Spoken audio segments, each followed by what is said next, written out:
PM Cares Fund Trust.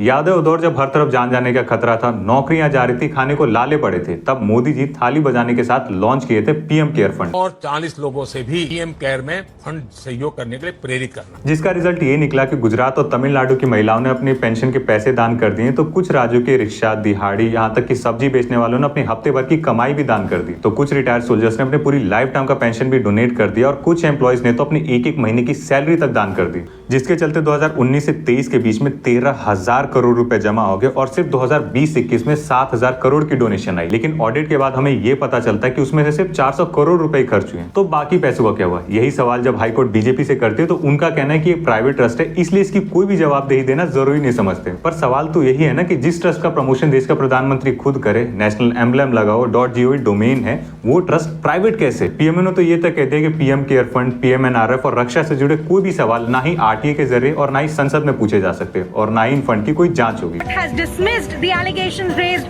by concerned NGOs that the PM Cares Fund was created after bending the rules. और अगर आपको ये लगता है कि इकलौता ऐसा केस है तो अगला केस और भी शॉकिंग है। तो पार्लियामेंट में सीएजी की एक ऑडिट आती है। ऑडिट का सिंपली मतलब ये है कि कहां से कितने पैसे आए और कहां खर्च हुए। तो 2015 में मोदी जी कौशल विकास योजना लॉन्च करते हैं, जिसका मोटिव था यूथ को स्किल ट्रेनिंग देना और इंडस्ट्रियल जॉब्स के लिए रेडी करना, जिसका बजट 14,000 करोड़ तय किया गया था, जिसमें 1 करोड़ 10 लाख कैंडिडेट्स को ट्रेन किया जाना था और सर्टिफाइड कैंडिडेट्स को 500 रुपए डायरेक्ट उनके बैंक अकाउंट में ट्रांसफर किया जाना था। ऑन पेपर ये स्कीम बिल्कुल परफेक्ट लग रही थी, लेकिन किस लेवल का घोटाला हुआ ये आपको अंदाजा भी नहीं है, क्योंकि 95 लाख कैंडिडेट्स में से 90 लाख कैंडिडेट्स का तो बैंक अकाउंट ही मेंशन नहीं था और जो 5 लाख का बैंक अकाउंट था उसमें से भी 50,000 का बैंक अकाउंट नंबर रिपीट हो रहा था और जो बच गए थे उनके बैंक अकाउंट नंबर 111123 लिखा था, same with email ID and phone number. और जब सीएजी ने इस पर मोदी सरकार का रिस्पॉन्स मांगा तो उनका कहना था कि डायरेक्ट उन्होंने आधार कार्ड के थ्रू बेनिफिट ट्रांसफर किया। लेकिन जब सीएजी ने इनकी क्लेम्स को क्रॉस चेक किया तो पता लगा कि सिर्फ 24 लाख कैंडिडेट्स के केस में आधार कार्ड के थ्रू प्रोसेस हुआ है, लेकिन सिर्फ 17 लाख कैंडिडेट्स के अकाउंट में पैसे एक्चुअल ट्रांसफर हुए हैं। यानी कुल मिला के 95 लाख कैंडिडेट्स में से अभी तक 34 लाख कैंडिडेट्स को पैसे मिले ही नहीं। अभी तो और सुनो, जिन कंपनीज में प्लेसमेंट के क्लेम किए जा रहे थे, जब उन्हें ग्राउंड लेवल पर जाकर चेक किया गया तो पता चला कि वो कंपनीज तो एग्जिस्ट ही नहीं करती। और एक कंपनी जिसने 33,000 कैंडिडेट्स को ट्रेन किया, ट्रेनिंग के बाद बैच की फोटो अपलोड करनी थी तो उन्होंने एक ही फोटो अलग अलग बैच और अलग अलग स्टेट में अपलोड कर रखी थी। अभी तो और सुनो, इन ट्रेनिंग एकेडमी का फिजिकल इंस्पेक्शन करना पड़ता था तो एक इंस्पेक्टर जाता है और एक ही दिन में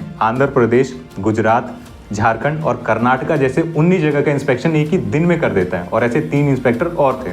10,000 करोड़ रुपए खर्च किए स्किल सिखाने के लिए, लेकिन ये सिखा के कि देश को लूटना कैसे। But wait, best is yet to come. तो 2015 में मोदी जी एक स्कीम लॉन्च करते हैं, बेटी बचाओ बेटी पढ़ाओ, जिसमें हमें लगता है कि गली नुक्कड़ पर वुमेन सेफ्टी के लिए कैमरेज लगाए जाएंगे, पुलिस सेफ्टी बढ़ाई जाएगी और एजुकेशन फ्री की जाएगी। लेकिन 2021 में एक रिपोर्ट आती है जिसमें पता लगता है कि इस स्कीम के अंदर 446 करोड़ रुपए खर्च हुए, जिसमें से 80% पता है किस पर खर्च हुए? टीवी एड्स, न्यूज़पेपर और बसेस पर। 2019 और 21 के बीच में 13 लाख से ज्यादा लड़कियां गायब हुई और 2014 से 22 के बीच में 3.5 लाख से ज्यादा लड़कियों का रेप हुआ है, 88 रेप्स पर डे। जिन पैसों का इस्तेमाल कैमरा इंस्टॉलेशन, वुमेन फोर्स को बढ़ाने का, ग्राउंड लेवल पर सेफ्टी इंश्योर करने के लिए लगाना चाहिए था, वो पैसे बहा दिए प्रमोशन में। आपको लगा बेटी बचाओ, स्वच्छ भारत और किसानों के लिए दान दे रहे हो, लेकिन रिसिप्ट पर बीजेपी ऑफिस का एड्रेस, ये प्रूफ था कि पैसे सरकार के पास नहीं बीजेपी के पास जा रहे हैं। लेकिन सभी मंत्रालय ने किसी भी प्लेटफॉर्म को सरकारी योजना के लिए फंड जुटाने के लिए मंजूरी तो दी ही नहीं। उन्होंने तो ये तक कहा कि प्रधानमंत्री के नाम से कोई भी ऐप मौजूद ही नहीं है और नमो ऐप से तो प्रधानमंत्री का कोई रिलेशन ही नहीं है। तो सवाल तो यही है ना कि जब सरकार ने इजाजत ही नहीं दी तो आखिर ये पैसे गए कहां, किसके खाते में गए और किसकी मंजूरी से गए? India has a strict policy of zero tolerance against corruption. India में करप्शन खत्म करने का एक अजीब तरीका है, ना जेल जाना पड़ता है, ना कोर्ट केस, बस एक पार्टी ज्वाइन कर लो। कोई भ्रष्टाचारी मेरे बगल में बैठ करके मेरा ताप सहन नहीं कर सकता है। कोई भी भ्रष्टाचारी इनका ताप सहन नहीं कर सकता, क्योंकि इनकी पार्टी ज्वाइन करते हो भ्रष्टाचारी रहता ही नहीं है। लेट अजीत पवार जिन पर इन्होंने खुद 70,000 करोड़ का इरिगेशन स्कैम का आरोप लगाया था, कुछ सालों बाद वो बीजेपी ज्वाइन कर लेते हैं। फिर क्या, फाइल क्लोज। तुम्हाला माहिती माझ्यावर 70,000 कोटीचा भ्रष्टाचाराचा आरोप झाला ना? ज्यांनी ज्यांनी केलं त्या सगळ्यांच्या बरोबर मी सरकारमध्ये आहे ना?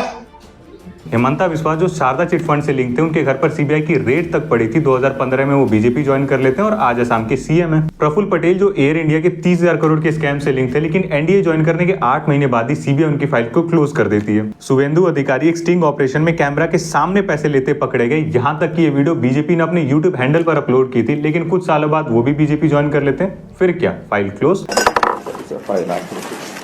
5 लाख रुपीस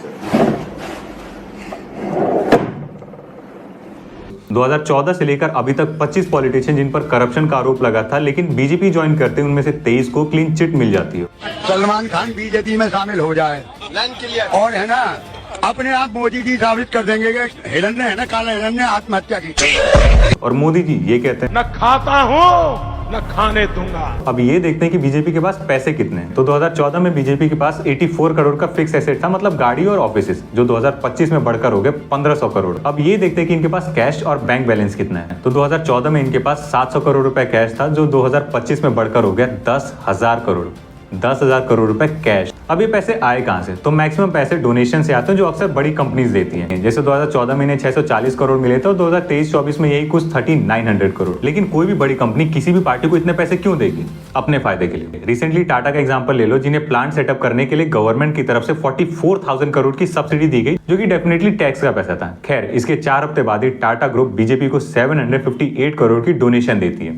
एक और एग्जांपल लो, आइडिया कंपनी तो याद ही होगी आपको, जो 2 लाख करोड़ के कर्जे में डूब रही थी, लेकिन उसके बावजूद भी गवर्नमेंट ने उसके 48% शेयर ओन किया और आधा कर्जा अपने सर ले लिया। वो तो बाद में पता चला कि 2.5 लाख करोड़ के कर्जे में होने के बावजूद भी बिरला ग्रुप ने बीजेपी को 100 करोड़ का डोनेशन दिया था। एक लास्ट एग्जांपल, महाराष्ट्र में कंस्ट्रक्शन प्रोजेक्ट के लिए बिडिंग होती है, जिसमें L&T कंपनी जीत जाती है, लेकिन इसके बावजूद भी प्रोजेक्ट 3000 करोड़ एक्स्ट्रा बिड करने वाले मेगा इंजीनियरिंग को मिलता है। हालांकि ये मामला सुप्रीम कोर्ट बाद में सॉल्व करता है, वो तो बाद में पता चलता है कि मेगा इंजीनियरिंग ने 500 करोड़ का चंदा दिया था बीजेपी को। पर ऐसे कोइंसिडेंट बीजेपी के साथ अक्सर होते रहते हैं। लेकिन सवाल ये है कि बीजेपी इन पैसों का करती क्या है? स्कूल बना रही है, हॉस्पिटल, मंदिर? ना। अकेले 2023-24 में इलेक्शन लड़ने के लिए बीजेपी ने 1700 करोड़ रुपए खर्च किए, जो 2025 में ऑलमोस्ट डबल हो गया 3300 करोड़, जिसमें से 500 करोड़ तो मीडिया को गए। ऐसे ही थोड़ी लॉल है मोदी जी के। ये जो इतनी सुंदर सुंदर आप तस्वीरें देखते हो, ये उन्हीं पैसों के तो लगे। अब जरा बीजेपी को बाकी पार्टी से कंपेयर करते हैं, तो कांग्रेस के पास 248 करोड़ का कैश है। इससे ज्यादा कैश तो टीएमसी के पास है, 670 करोड़, समाजवादी 390 करोड़, डीएमके 500 करोड़ और आम आदमी 9 करोड़। इन सबका मिला भी दे तो भी बीजेपी के आसपास नहीं आते। और तुम लोग कहते हो कि कांग्रेस ने मुझे खरीद लिया। भाई, उनको अपने एमएलए खरीदने के लिए पैसे नहीं है। और अगर पॉलिटिक्स में पैसा इतना पावरफुल हो जाता है तो करप्शन अपने आप हिस्सा बन जाता है। करप्शन इस बेसिस पे डिसाइड होता है कि वो किस सिस्टम का पार्ट है। अब ये कैसे डिसाइड हो कि सिस्टम अच्छा है करप्ट? पहला साइन इंसेंटिव्स, किस चीज के लिए तुम्हें रिवॉर्ड मिल रहा है और किस चीज के लिए पनिशमेंट। अगर करप्शन और पॉलिटिशियन की सेवा से प्रमोशन मिला और ईमानदारी से जेल और मौत, तो ब्यूरोक्रेसी में करप्ट लोग ही तो होंगे। Second, accountability. Do you face any consequences of your action? यहाँ पुल गिरने से आदमी मर रहे हैं, स्कूल की छत गिरने से बच्चे मर रहे हैं और खराब पानी पीने से लोग मर रहे हैं, लेकिन किसी ने भी जिम्मेदारी ली? 12 महीने में से 3-4 महीने की सैलरी लेने के बाद, दुनिया भर का टैक्स लेने के बाद ऐसी सर्विसेज देते हो, फिर बोलते हो कि देश मत छोड़ो, देश की सेवा करो। एक साइंटिस्ट को पार्किंग स्लॉट के लिए मार दिया जाता है, वो देश सेवा करने आया था, क्या मिला उसको? देश के पॉलिटिशियन अपने बच्चों को बचपन से ही बाहर रखते हैं, क्योंकि उन्हें भी पता है कि वो इस देश का कुछ नहीं करेंगे। अब कुछ लोग बोलेंगे कि 2G स्पेक्ट्रम स्कैम और कॉमनवेल्थ पर क्यों नहीं बनाया? भाई, बना दूंगा उस पर, कांग्रेस को पावर में तो आने दो। तो इन्हीं 2 स्कैम के चलते तो सत्ता से बाहर हुई थी, क्योंकि उस टाइम का यूथ समझदार था, सवाल करना जानता था। पर यहाँ सवाल एक स्कैम का नहीं, असली सवाल ये है कि हमने ऐसा सिस्टम क्यों बना दिया जहाँ करप्शन ही रूल करता है।